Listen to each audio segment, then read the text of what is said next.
Hello everybody and welcome. Today I thought I would share with you how to use additive blend mode in your camera, and if you want to create the same effect, how to do that in Photoshop. So to begin with, in camera, if you have multiple exposure functionality in your camera, you will more than likely have 4 blend modes, and one of them is additive. So to get started, select additive blend mode, and the first shot you're going to want to make will need to be a silhouette for this effect. There's lots of different ways to use additive blend mode. This is what we're going to work with today. So find yourself something to photograph as a silhouette. So you're going to expose for the light behind the subject. It could be a tree, your pet dog in a window, something like that, or somebody's outline as we've got here.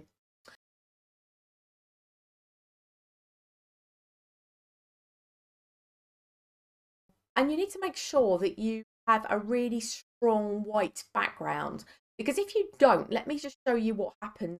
So what happens here is, because this wasn't a pure white background, it will blend your second shot with anything that had any tone to it at all. So if you end up with a look like this, that's probably why.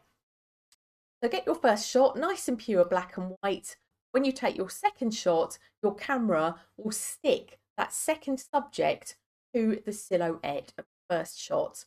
To get it absolutely right, you might want to change your exposure settings between the first shot and the second one.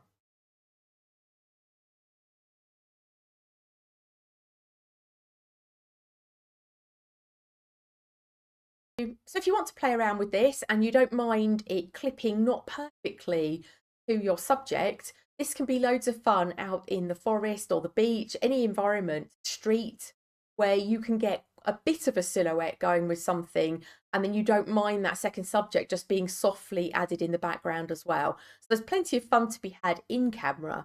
But if you want to get a clean line, so you've ended up with this really clipped to a subject, it can just be a lot easier and more fun to take 2 shots, one silhouette, and then come back and play around with this in Photoshop. As you can see with this image, we've got quite a bit of tone going on in the back here. You can see then why this has clipped itself quite strongly in these corners, because of these darks. So what we're going to want to do is grab a brightness and contrast layer to go above, and I'm just going to pull the brightness up, because that's going to make the background nice and clean white. And then above is our coffee bean layer.